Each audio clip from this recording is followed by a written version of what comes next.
Oh, that was different. Are we live? The countdown. I like that. I think we're live. Good morning.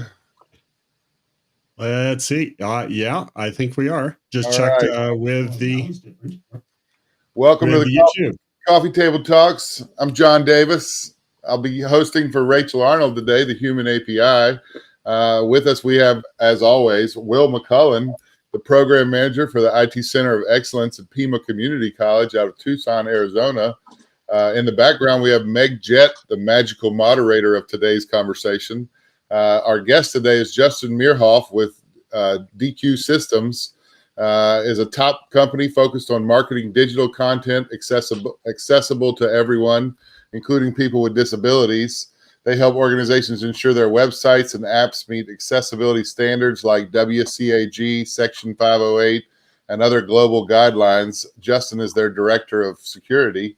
And we're happy to see so many folks here with us today in the chat throughout the stream. If you have any questions for us, just pop them into the comments, and Meg will highlight those and put them front and center.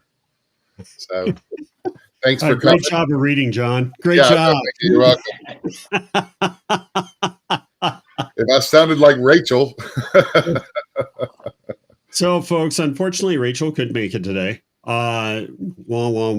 Which is awesome, man. I not awesome. It's terrible because she is so awesome that but we'll get going. We'll get that happening. I'm a sad second. So miss me, Rachel.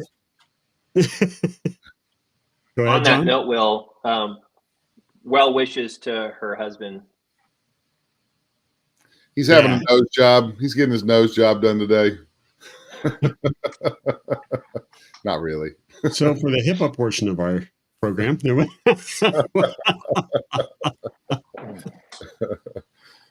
cool.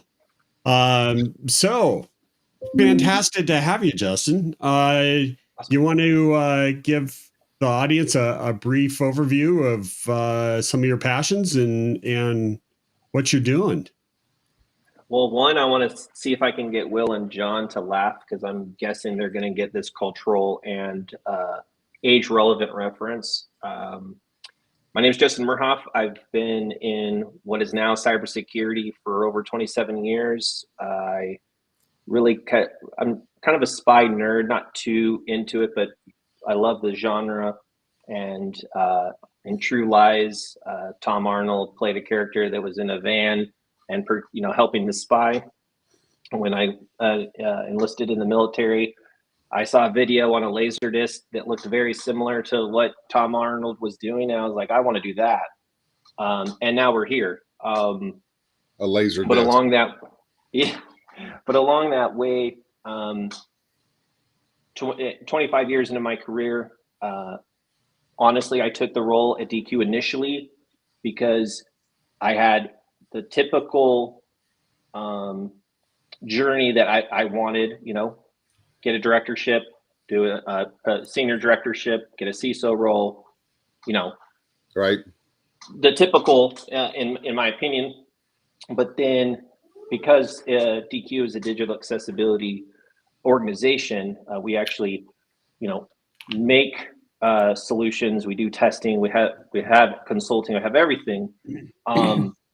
But a key fabric in security is making the security fit the organization.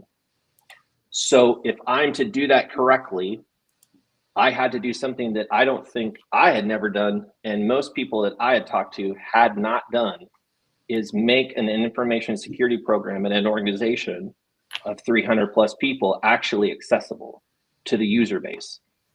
And I started doing research into that, and then kind of fell into advocacy and actually trying, not just talking, but actually trying to push for change, because it's an awareness issue at this point.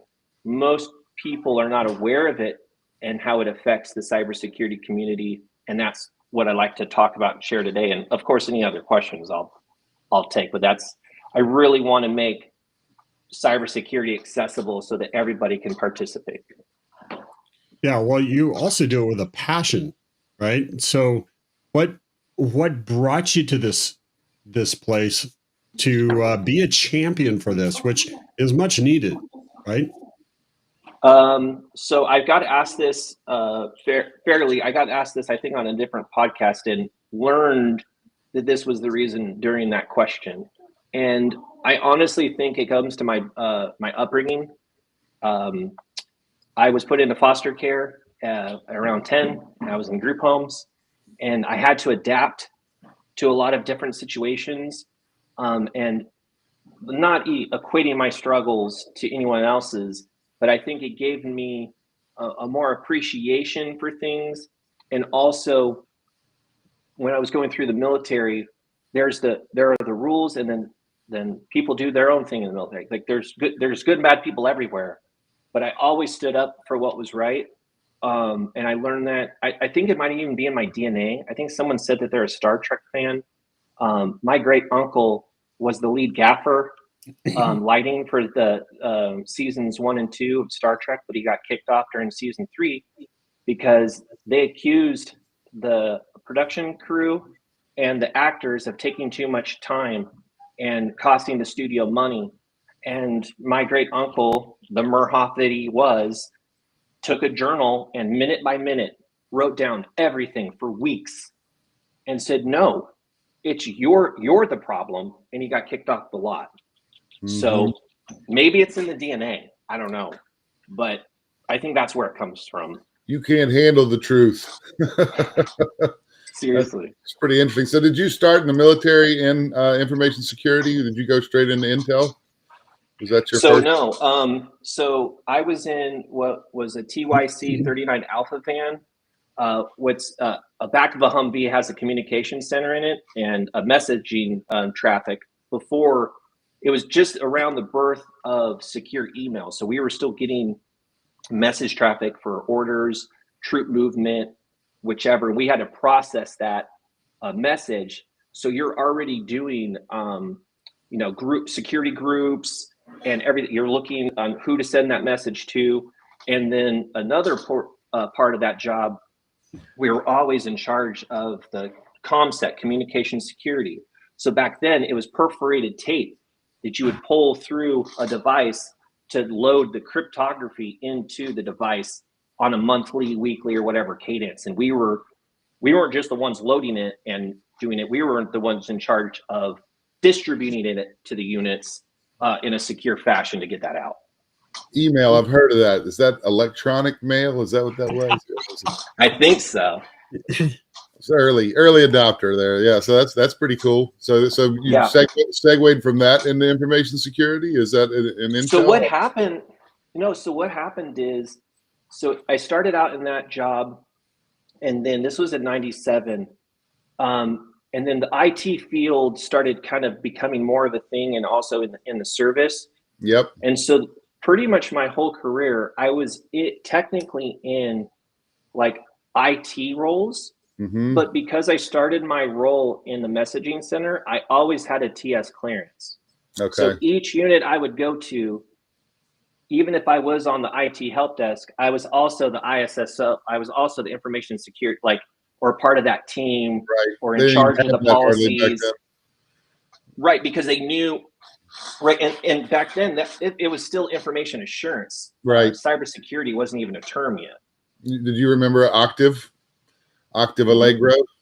Octave Allegro came out, and we started slinging. I started around 2000, right? So you got me beat by a few years, but we started slinging Octave Allegro to all the financial industry, right? And then we were coming in doing a miniature version of the military's risk assessment for all the financial space, and then the FFIEC guidelines came out, and I worked for the lady that wrote those guidelines, and she basically just translated it from the military to the private sector. And so we were gunslingers back then, right? Selling the stuff that nobody penetration testing. What are you talking about, right? We were calling up, cold calling banks and asking for the guy who knew the most about computers, right? Because we didn't even have a CISO. These were 300, 400, 500 person banks. But that's how the military was at first.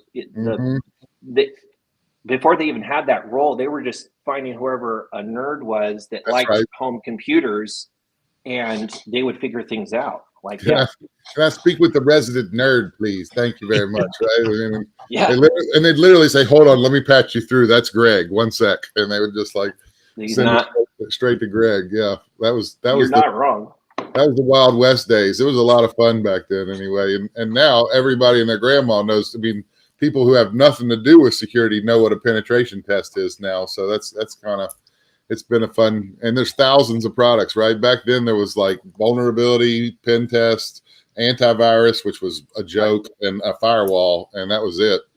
And so you did military, you were in the Army for what, 12, 13 years, something like that?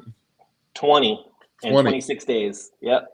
Yeah, that's a minute. I see Tracy Webb commenting over here about building a solid cyber program with real impact is difficult. Doing it in a way that gets you cheerleaders and not a mob with pitchforks and hangman nooses is more art than science. Tracy was I think he was a commander of the Navy SEAL team, so he's a former military guy. Also, he's a contractor we do a lot with.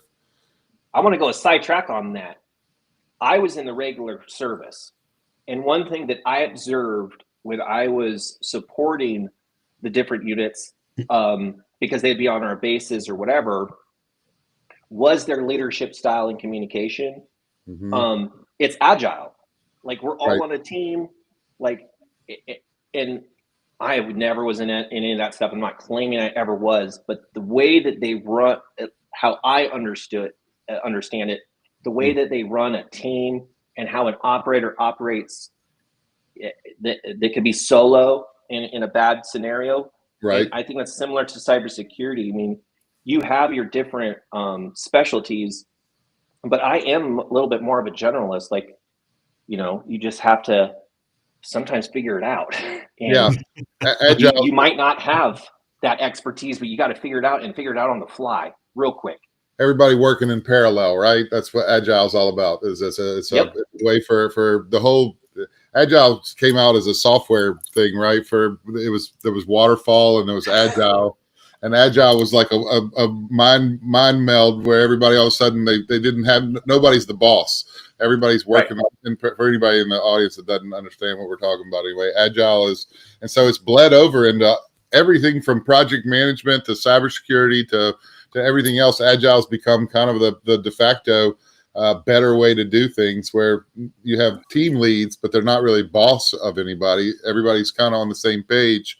And so instead of having milestones to get to, it kind of creates a parallel universe where everybody's working towards the same goal. So I think it's a very logical thing that happened in cybersecurity that makes a lot of sense.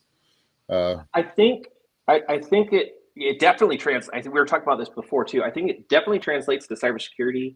And one thing I learned, I always thought when I went to college and finished my degree, instead of focusing on cyber or IT, I was newly into being a civilian. I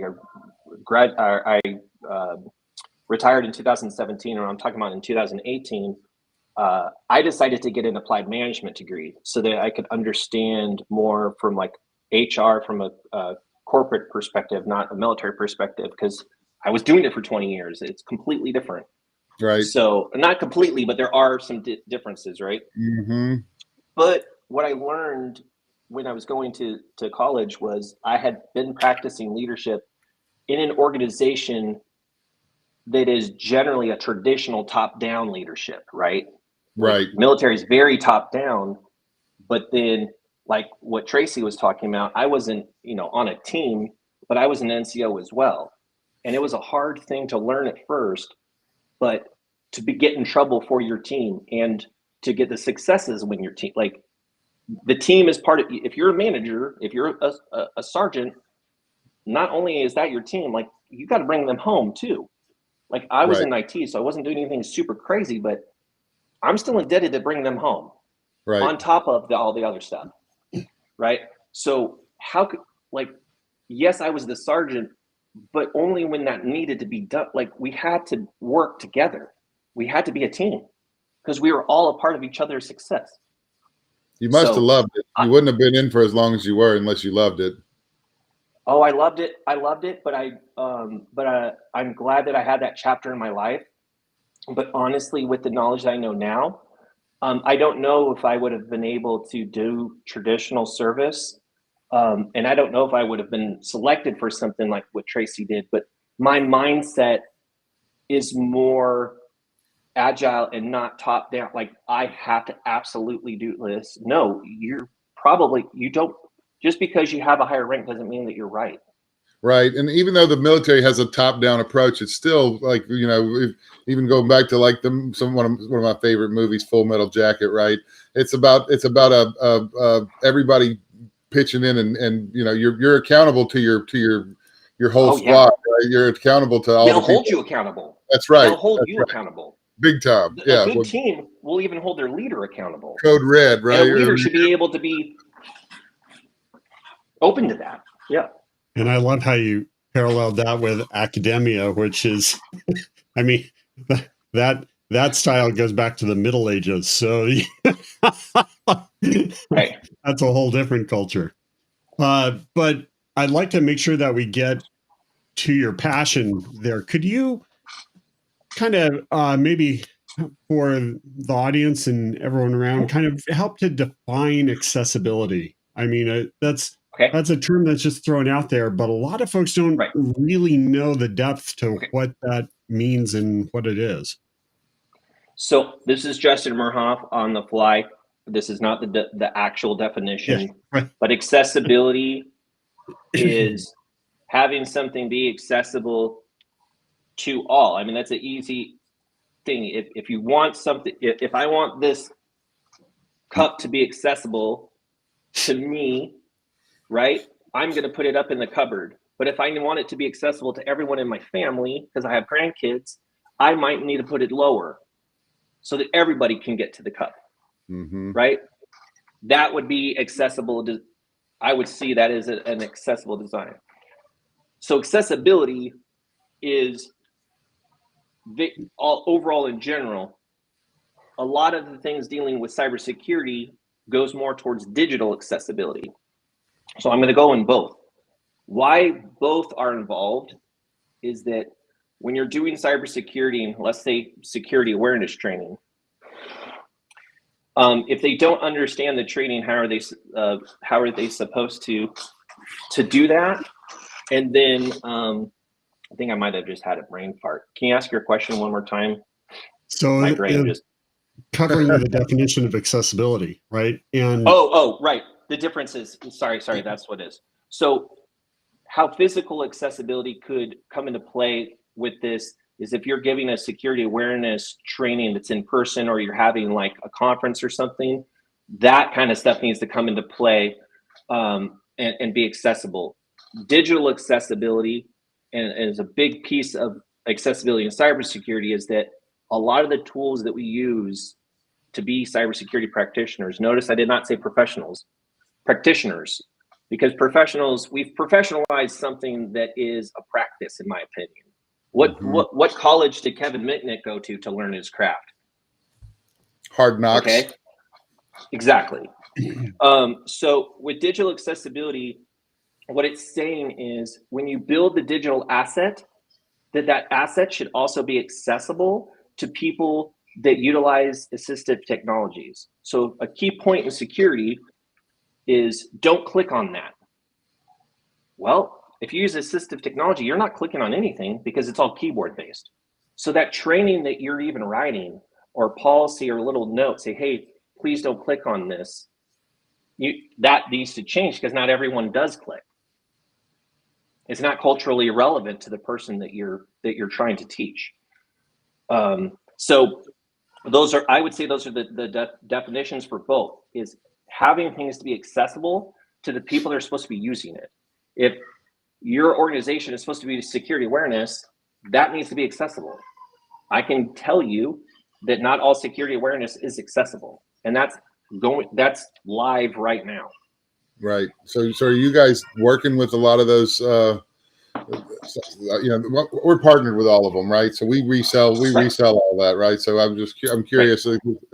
All of the CoFence, KnowBe4, Right, I can go on for an hour and name dozens of them. But there's some that are working with DQ, but there are others that are working still on accessibility. But I would say for the most part, most things in cybersecurity are not accessible. There are some that get what is called a VPAT, which is a voluntary accessibility assessment, kind of similar to a pen test. Okay. But that doesn't necessarily mean that they're accessible, because they can do their own, and it's voluntary, and there's not necessarily a vet for that test because it's voluntary. So it is supposed to go off of the webcam. Go ahead. The WCAG and the Section 508, what are those? What are those compliance requirements? So those are guidelines, but there's no certifying body. There's no body. Gotcha. That's okay. Like the Section 508 body that's going to go out and sue or pursue that. Someone has to bring a lawsuit up. Yeah, it's like a standard. It's a security, or not even security, but accessibility standard that they can set a guideline and try and meet those goals internally. Right. And I'm taking it a little bit to, into the talk. This isn't a general thing, but most organizations in the government are going FedRAMP, right? I mean, because of the SAS requirements for the government. So what I'm hoping happens is, I know that the FedRAMP program is going through a change, and they're going to be revealing the new marketplace and all this. Yep. What's awesome is I know that they have reached out. I don't know if they've done it yet, but they've reached out. They are going to be doing user testing to make sure that it's accessible. They're doing that. What I think needs to happen is everyone that's in the FedRAMP marketplace should also, part of the FedRAMP process, have to provide their Section 508 compliance, because you are servicing the government, and why are you doing it in a silo? Because they already have to be checked for the procurement for Section 508 compliance anyways. Why don't you just bake that into the FedRAMP piece? And that would help more people understand the importance of accessibility to cyber if it came from FedRAMP, because that's NIST based. That's right. How many control sets in the world, either officially or unofficially, base their rule sets off of NIST? Which, if it's like every other type of compliance, I call it the better than nothing, right? Because compliance isn't really it's not like some kind of gold standard where everybody's like everything's, all our hopes and dreams have been accomplished. Compliance is like just the bottom rung of where you could be, right? It's typically, in my experience, it's been, better than nothing. I love that this is a chat. I'm going to interrupt you because Meg, just keep that on the screen real quick. This is a great point that you just said. In the accessibility world, QR codes are huge because they can be accessible, and you can use your phone to find them. But the people in this room probably understand more about the phishing rise that is happening, which is QR code phishing and putting stickers over QR codes to throw people. And I've been talking to people within the accessibility community so that they're aware of that, because I mean, how are you supposed to know? I mean, if you can't see it, it's tough. And if we could pull that apart just a little bit too, because there's a lot of, I think, misunderstandings and elements of accessibility. Go for it. Especially to understand elements like accessibility isn't just bringing everything down to the least common denominator, right? No. It's not like taking the whole web and reducing it to text only, right? Right. No. It's about taking these elements and providing alternative aspects and alternative elements that can reach a wider body, reach a wider populace, and help make things to work that way. So could you describe a little bit of some of the challenges that you see, some of the different elements that people have to deal with? Here's a perfect one for our industry: GRC tooling. It's not to pick on them, but we all use it, right? I would probably say there's probably not a team that's not using a digital GRC tool. And if they are, they're probably using a spreadsheet, right? Yeesh. But the key thing in one of the other key elements in security is color, right? Red means critical, orange or whatever means high, yellow or whatever means moderate. You know what I mean? Sometimes that scheme changes, but it's generally the same. I mean, but if the person is colorblind and there's no alternative text, they don't understand that is a critical. They just think that it's an alert. So what Will's saying is, if the person that designed the GRC tool, he's not saying make it all CLI and make it all command line and in text. What he's saying is follow the WCAG guidelines in section 508 and have alternate text. Make sure that the color contrast is correct. Make sure that the digital element is structurally correct so that a screen reader isn't bouncing around from the hamburger menu to the bottom because you didn't put headers and footers. And so they're almost done reading the New York Times, and then bam, it goes back because you didn't turn off refresh. So it's elements like that to allow the person to still have the same experience that everyone else does, but in an alternative way. Now, so how about this for a thought along those lines, that it's because now you're talking about the whole element of the whole GUI, the whole presentation, to where it doesn't want to just be following guidelines. And, you brought up mentions of alt text, right? That if you just go by, okay, alt text, that's covered that base. If you just view it that way, that still doesn't make the whole concept of what color is to make an item stand out different. And like you mentioned, having different contrasts and things like that. So wouldn't you say accessibility is about taking a more compassionate view and trying to look at how to, when you do the initial design, how to bring that in as best you can to meet that larger audience?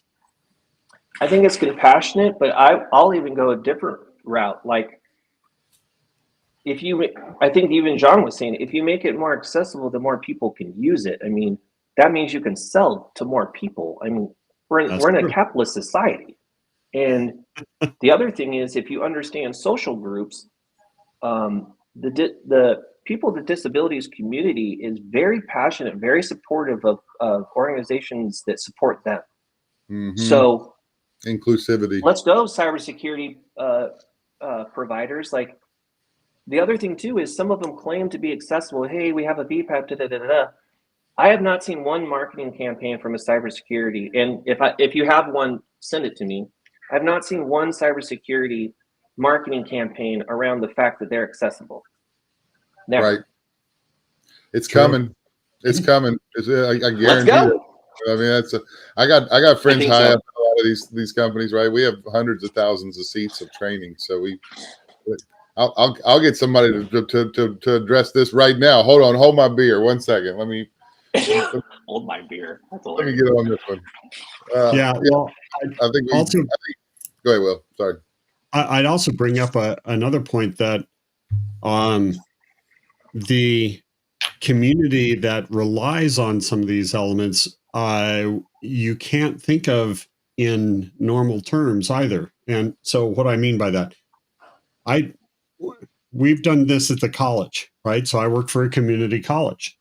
We have to make things accessible. And when you're working in IT, that can be really, really hard. Like, I teach Wireshark. If you're not familiar with Wireshark has a ton of just bizarre data that scrolls down in rows at a massive rate. How do you process that with a screen reader? And the thing that blew my mind was, I was thinking, how is this going to happen? How can someone even approach this? But yet, when you come across a blind student who relies on a screen reader, they can pick up that screen reader at a rate that I could not even approach in any way, shape, or form. It's truly amazing and wonderful. So you also have to realize that they have superpowers in areas that you do not. Well, I'm glad that you bring up that point about the screen reader, because I need to do it a little bit more, but I even personally challenged myself, because it is a technique, right? There's already companies that are making money from this as well, like Speechify and whichever. Like, some people consume text quicker than reading, and then if you can crank up the speed and you can handle that, you just have to train yourself to do that. It's doable. Yeah, it's amazing to watch. It's so cool, because but it makes you think differently about information, and how, like, now anytime I get approached on LinkedIn and they throw, oh, hey, this is my new cool thing we're trying to sell in cyber, it's like, but is it accessible? Like, for the most part, it's not. And yeah. I was just reading about like Lighthouse and so like Google's audit tool for auditing accessibility, and then I was like curious about what screen readers, right? JAWS, NVDA, VoiceOver, TalkBack. I'm a Chat GPT junkie now. I literally, like, as fast as I can get something in there, I'm reading because. But Dragon Naturally Speaking, I remember when that came out. I'm old, so I remember when Dragon Naturally Speaking came out, and that was a huge deal, right? That was like magic to us back then. You could talk and it will write, say what. So yeah, we've come a long way since then. Are you on ChatGPT right now? I'm okay. So let's just do this live. This is, I wanted to segue because this is perfect thing to do. So on ChatGPT, ask ChatGPT, why is accessibility important to cybersecurity, and provide me solutions. That was like 5 questions ago for me. So let me scroll up because I already asked that one. Like, so I said. So while he's doing that, I just want to point out, even freaking ChatGPT is aware that it's important. I said, how does it apply to cybersecurity culture? That's what I said. And it said, website accessibility plays a significant role in cybersecurity culture by fostering inclusivity, compliance, and overall system usability with reducing risk. And then it gave me examples. Inclusivity enhances cybersecurity awareness with broader use and engagement, diverse perspectives. Improved usability leads to better security compliance. Accessibility mitigates insider threats. Regulatory compliance reduces legal risks. Accessible security training. I go down a rabbit hole. I'll share it. I'll put it in the before it's all over. No, but that's literally where it was before that was released, but I'm glad that that's out there now. And I do use that sometimes to like look for things and research. But to that point, the information is out there. We just have to get the information out there. There's been research around this since 2017, 2016, but a lot of research is gated, right? It's not all freely accessible. But I'm glad this is getting out there. I don't know if anyone noticed, but RSA 2025, they expanded one of their talk tracks to include accessibility. So accessibility in cybersecurity is coming. And are you going to be on board? Yeah, it's coming. Nobody has a choice. It's not an option. It's ahead of the curve, I'd say.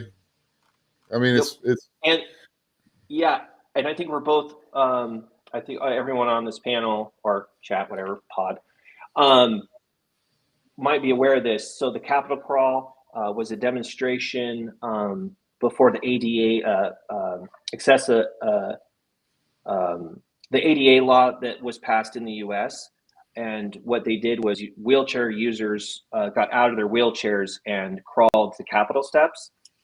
And I believe that's where we're currently at.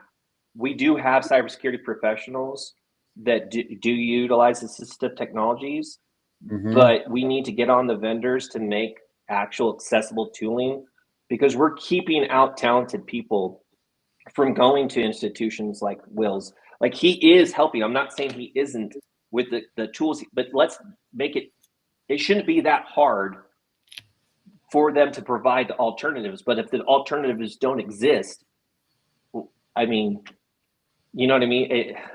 You have to work with the tools you have, especially in education. They don't have a lot of money and funding. This is a very broad topic, by the way. This is not this is not a narrow topic. Like accessibility is like there's so much to this conversation. It goes layers. Yeah, it goes really wide. So here's a funny one. My girlfriend, of course, loves TikTok or whatever, right? And all the things. So she's on, she's a screen baby. And so there's this app called Be My Eyes, right? Where it finds you people to be your eyes, right?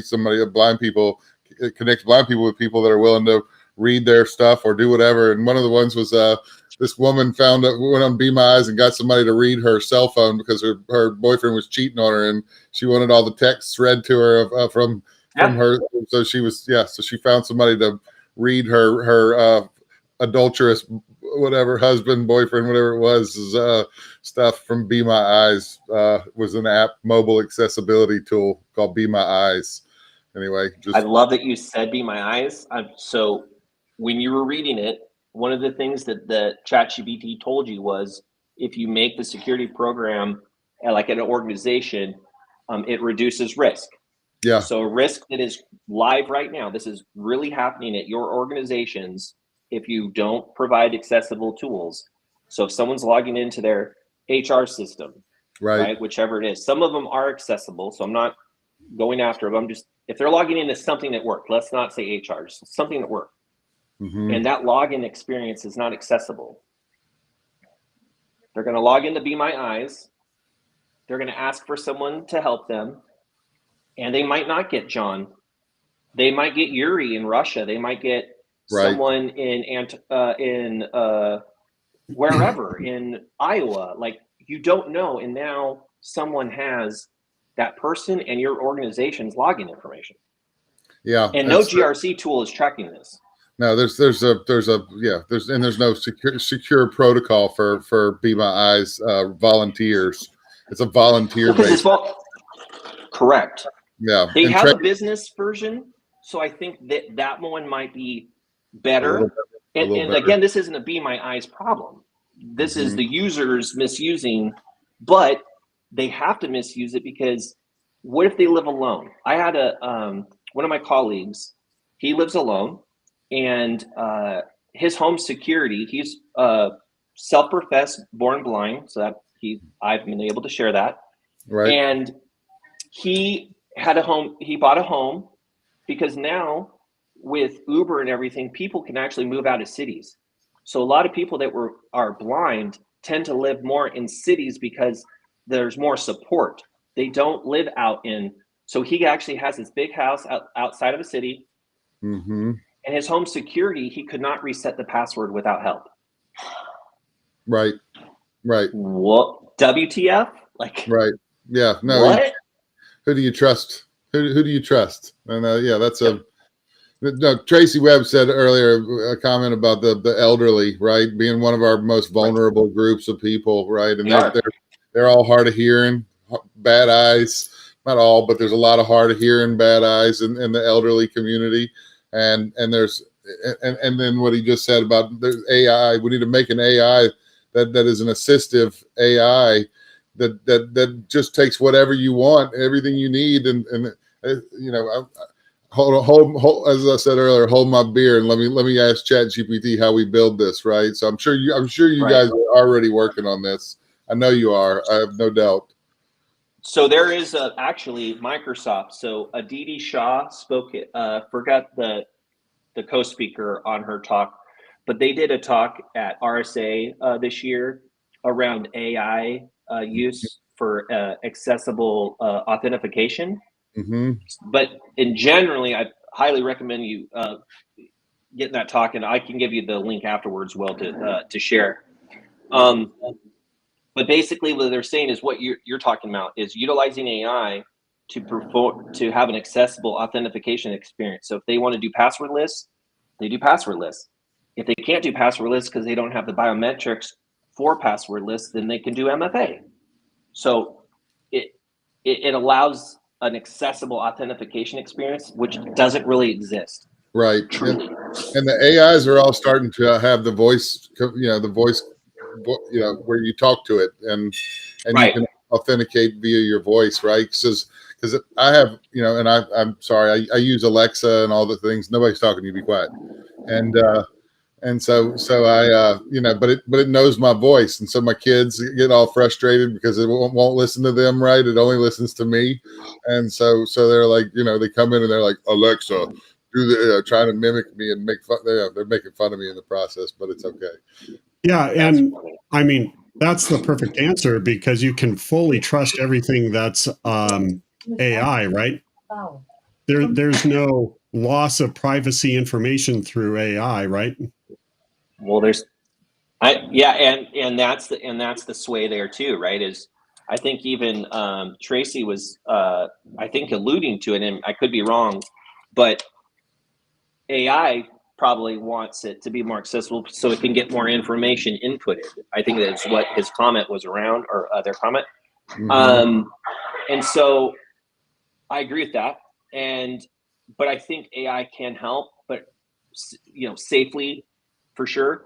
And then another point to make while we're talking about accessibility is there's a term called the curb cutout theory, where curb cutouts came from making in the U.S. to make things more accessible for wheelchair users in the United States. Well, now if you go walking without even thinking, you will most likely walk, especially if you have a cart or something, you're going to walk to the curb cutout. Uh-huh.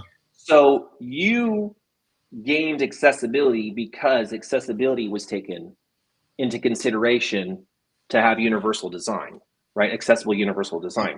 Ease of access, period. Right. So in my mind, and I could be wrong, but everyone is benefiting from accessibility right now without even understanding it. Mm-hmm. AI is built off of optical character recognition.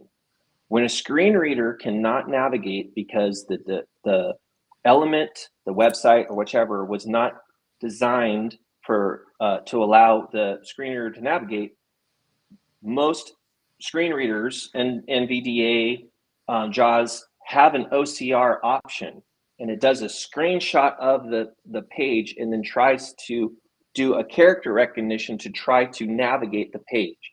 Mm-hmm. That's what freaking AI chat does. It does a snap OCR, and it tries to find the information on the image and then presents that out to you. So we're all benefiting from accessibility right now. Right. Yeah. The shopping cart is a great example. It's why would you want to go down and then right? Why would you do that? The same principle. But before the curb cutouts, that's what you had to do. That's what we all did. That's right. That's right. Yep. We took the hard road. Yeah. No, I love it. This is great. This has been an eye opener for me. I'm sure I'm not the only one. So it's it was for me as well. That's one thing I have to remember, and I always tell myself, because I'm human. Mm-hmm. And sometimes in advocacy, it does get frustrating when you feel like something is not getting through. But one thing that I've learned is two things. I didn't know about this for 25 years, so I can't go judging someone else. And the second is, I don't remember, but yeah. My brain. Yeah. Sorry, somebody said Jesse Taylor. Left your impressions. Jesse Taylor. You're reading it. Go ahead. Yeah, no, he was just saying Flipper Zero is a security nightmare, right? But there's so I saw your post that you did where you had the poll about and I thank you because I didn't know about the other two, right? Raspberry Pi and so that's awesome. Now I think I paid too much for this damn thing, right? So but those are accessibility, right? I mean that's I just want one remote in my pocket that I can control every TV. I want to if I see a TV that I want to change. No, that's a good point. I mean, that's a good. I view it as a hacking tool, but that's a good point too. Is it could potentially be an accessible remote? Like that's I didn't even think of it that way, because I see it the way how I would be wanting to use it. I didn't think of it that way, but we have to remember that things are used differently by different people. That's an accessibility thing, right? Isn't that I mean, I'm at the bar having drinks and charbroiled oysters, and I don't like the TV channel, right? I want to change that channel, and I don't want to have to ask somebody and then have them come shoot me down. I'll just be like, flip, nope, okay, we're good. So at least we now know how John uses his flipper. So, but then, yet, like you said earlier, this is a massively huge topic, right? So, I love your spin on it for bringing in the cybersecurity stance of a whole nother area of IT that has to be aware of and has to take into consideration how, because, right, cybersecurity, anytime you go to lock something down, if you hit users, they will find a way around. And accessibility brings in a whole nother realm of how do you work around the difficulties. And to a large degree, those that require accessibility and are in the IT field, they're hackers by nature because they're having to do that day in, day out, every way imaginable, right? Oh my gosh, you're writing my talk for me. I've said this before. I'm like, they're literally having to hack life. Like, what it's so I want to spin it to this piece too, is it's not an attack to them, but to like the TriHackMe's of the world and everything. They're wanting to make cybersecurity more accessible. We'll make your training platform more accessible, because I have colleagues that literally is doing one right now. He probably does it today. He's doing the advent of cyber from an accessibility perspective. And it's even using TriHackMe, because it's a virtual instance, it loses the sound card. So he has to SSH into the box every time so he can navigate. And his point there is the whole point of the TriHackMe's of the world is to make cybersecurity more accessible, right? Right. But how is someone that's never been in cybersecurity supposed to know to SSH into the box if they can't get into the virtual instance because they can't utilize their screen reader? That level of aptitude, you're assuming a lot. Yeah, it's really hard in the tech industry, right? Especially so where I had a lot of awareness brought to me in this topic, when you're trying to teach IT. Right. How do you handle things like what's at the BIOS screen? How do you handle things before the software even starts up, or things that happen in because they can't have the screen reader yet, is what you're saying, right? Because you haven't got past the BIOS. Exactly. Right. But the other thing that comes up that we need to recognize the security area, right? Because there is power in that diversity of a different approach, a different mindset. When I come back to the Wireshark element, the blind students that I've had, when instead of just going by Wireshark, taking T-Shark and approaching T-Shark from a text level, they became much better than anyone else at using filters to filter out and find exactly what they're looking for. And they could do that rapidly. They could do that with greater ability than anyone else in the room. Right? So if you leverage those elements of those that rely on accessibility, you can get superpowers in ways in the cyber realm that you would not come across otherwise. Yes. And believe me, I'm not trying to say that, the future is all about war or whatever. However, the future wars are already happening and will continue to be in the digital space. We are already behind the power curve, in my opinion, to be able to support that as a nation in the US, and then also in other nations, because this is a global issue. If we're not tapping this talent and utilizing them, there's people that the military, you have a disability, so you can't get in. But we're talking about the digital world here. Why can't they participate?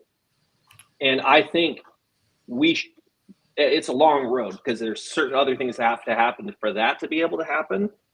But I foresee in the next 10 to 15 years that you will see born blind service men and women in the cyberspace. Mm-hmm. Absolutely. And not just and filling a notch that others cannot. Correct. So and teaching and creating the curb cutout, because if you teach people how to utilize the screen reader, they can process. Like I use screen readers sometimes to read research papers, because research papers can be fairly long, some of them, or dissertations that are talking about these topics. But if I can crank up that read back speed, I can teach myself to process it quicker. Well, the perfect curb cutout example, there are audiobooks. How many people are listening to audiobooks today? Boom. Right? Yep. Or podcasts. Yeah. Yeah. And there's a big curve on the quality of those. Audible, that's the app that I've been using. Have you heard of Audible? You know Audible? Yep. It'll read anything to you, right? It's you can set the type of voice, right? I like things read in Gaelic or whatever, right? Will's I want an Irish accent on my book, thank you. And so it's kind of cool. Have you been? I got a question for you, Justin. I know we're getting near the end, but have you been able to be involved in? I know most of what your company's probably doing is learning based, right? I would think that would be your biggest industry is the distance learning and things like that. No, not so much. No, it's everything. So Deque works with. Because digital accessibility is not a one field problem, right? It's broad, it's everywhere. Yeah. So no, it goes beyond just that. But I'll pivot off that.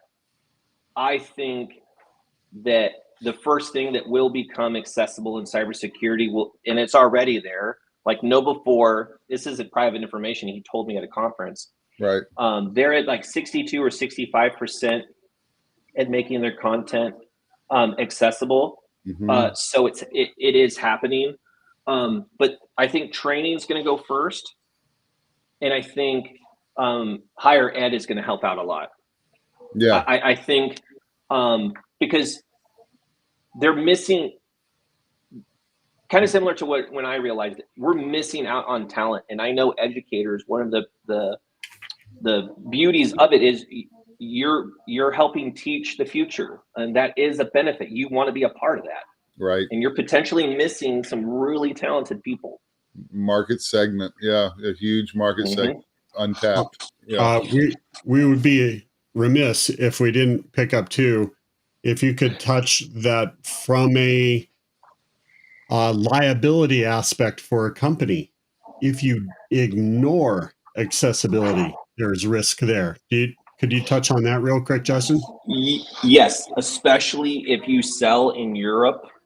It's happening right now. So organizations are already breaking the law in the US day after day. They're selling to the government, and their tool is not Section 508 compliant. Like it is just constantly happening. There's a new rule set coming out, or law in the EU around accessibility that hits January 28th of 2025. It's essentially an accessibility version of GDPR. And I think it's like I think it's like 10 or 15 thousand euros a day or something until you fix the errors or something like that. Like I don't know the exacts. Yep. So I think that's going to push it. But then back to, I don't know if we were talking about pre-talk or during the talk, but I really think FedRAMP is going to help us. I think if they see it and they understand, and they can combine they already combined other multiple NIST regulations and stuff into it. Why not bring in the Section 508 and just have the compliance, the accessible and the security compliance done at once? Yeah, teeth. It needs teeth, just like everything. Yep. Nothing really gets adoption until we start giving it teeth. Well, there's also there's pluses and downsides to everything, right? There are folks legal groups that are making great deals of money going after companies. Right. Yeah. Because it doesn't take much to establish a lawsuit.